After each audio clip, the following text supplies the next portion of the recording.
നമസ്കാരം, ഞാൻ വിജയാംബിക. ഞാനിന്നിവിടെ വന്നിട്ടുള്ളത് 8ാം ഭാവാധിപൻ ഓരോ ഭാവത്തിലും നിന്നാലുള്ള ഫലം പറയുന്നതിന് വേണ്ടിയാണ്. 8ാം ഭാവം എന്നത് ആയുർസ്ഥാനമാണ്. 8ാം ഭാവം കൊണ്ട് ചിന്തിക്കേണ്ട കാര്യങ്ങൾ: ആയുസ്, മരണം, മുറിവ്, ആഘാതം, ഗർഭാശയരോഗം, അർബുദം, നഷ്ടം, ഭയം, ദുഃഖം, ഭാര്യയുമായി ശത്രുത, വിഷഭയം, പരസേവ, വലിയ രോഗങ്ങൾ, അവയവഛേദനം, ജയിൽവാസം, മോഷണം, സർക്കാരിൽ നിന്ന് ശിക്ഷ, സ്ഥിരമായ ധനം, ദൗർഭാഗ്യം, മാംഗല്യം, പ്രതീക്ഷിക്കാത്ത ധനപ്രാപ്തി, ധനനഷ്ടം എന്നിവയാണ്. ഇതാണ് ഓരോ രാശിയുടെയും അധിപന്മാർ. വ്യാഴത്തിന് 2 വീടുകളുണ്ട്, ധനുവും മീനവും. ശനിക്കും 2 വീടുകളുണ്ട്, മകരവും കുംഭവും. ചൊവ്വയ്ക്ക് 2 വീടുകളുണ്ട്, മേടവും വൃശ്ചികവും. ശുക്രനും 2 വീടുകളുണ്ട്, ഇടവവും തുലാമും. ബുധനും 2 വീടുകളുണ്ട്, മിഥുനവും കന്നിയും. ചന്ദ്രന് 1 വീട്, കർക്കിടകം. സൂര്യന് 1 വീട്, ചിങ്ങം. ഇവിടെ നിൽക്കുന്നവരെ ഓരോ രാശിയുടെയും അധിപന്മാർ എന്നാണ് ജ്യോതിഷത്തിൽ പറയുന്നത്. ആദ്യമായി നമുക്ക് ലഗ്നം ഇവിടെ ഇടാം. അപ്പോൾ 8ാം ഭാവാധിപൻ ശുക്രൻ. ആദ്യമായി 8ാം ഭാവാധിപൻ ലഗ്നത്തിൽ നിന്നാലുള്ള ഫലം പറയാം.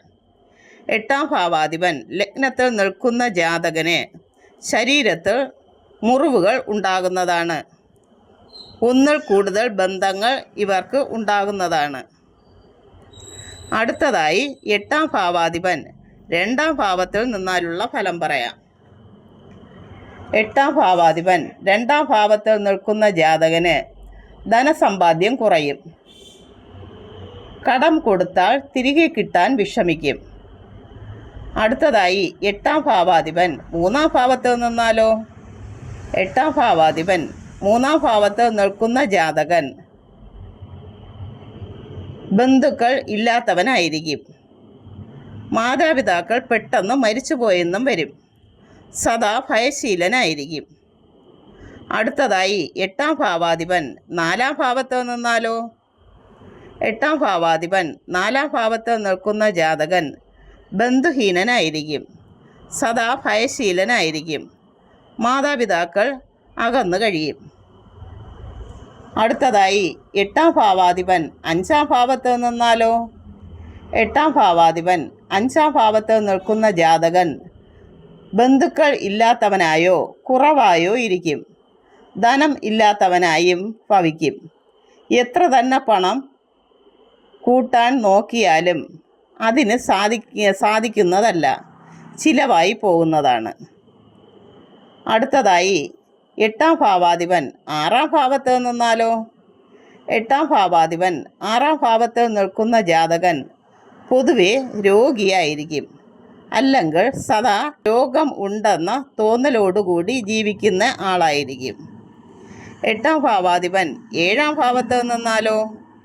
8ാം ഭാവാധിപൻ 7ാം ഭാവത്തിൽ നിൽക്കുന്ന ജാതകൻ മഹോദരം എന്ന രോഗം പിടിപെടുന്നതാണ്. മഹോദരം എന്നാൽ വയർ വീർത്ത് വരുന്ന ഒരു തരം രോഗമാണ്. ഭാര്യാമരണം സംഭവിക്കുന്നവനായിരിക്കും.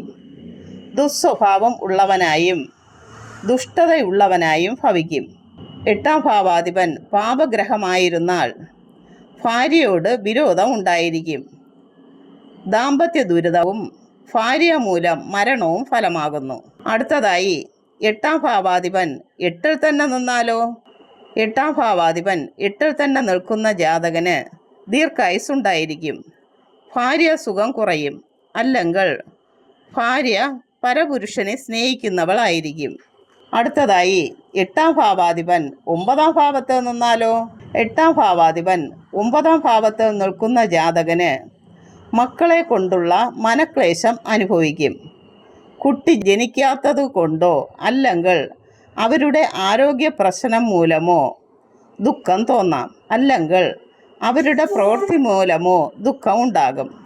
സന്താനങ്ങളിൽ നിന്നും കാര്യമായ സഹായം സിദ്ധിക്കുകയില്ല. പുത്രമരണവും ചിലപ്പോൾ ഉണ്ടാകും. ഭാര്യയ്ക്ക് പുറമേ പരസ്ത്രീയെ രഹസ്യമായി സ്വീകരിച്ചുവെന്നും വരും. ആ നിലയിൽ ഭാഗ്യത്തിന് കുറവ് വരുന്നതാണ്. അടുത്തതായി 8-ാം ഭാവാധിപൻ 10-ാം ഭാവത്ത് നിന്നാലോ? 8-ാം ഭാവാധിപൻ 10-ാം ഭാവത്ത് നിൽക്കുന്ന ജാതകൻ ബന്ധുഹീനനാകും. മാതാപിതാക്കൾ പെട്ടെന്ന് മരിച്ചു പോയെന്നും വരാം. സദാ ഭയശീലനാകുന്നതാണ്. അടുത്തതായി 8-ാം ഭാവാധിപൻ 11-ാം ഭാവത്ത് നിന്നാലോ?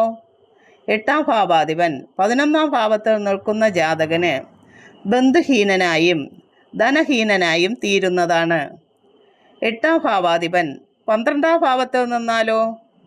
8-ാം ഭാവാധിപൻ 12-ാം ഭാവത്ത് നിൽക്കുന്ന ജാതകൻ പൊതുവെ രോഗിയായിരിക്കും, അല്ലെങ്കിൽ സദാ രോഗാശങ്കയോടുകൂടി ജീവിക്കുന്നവനുമായിരിക്കും.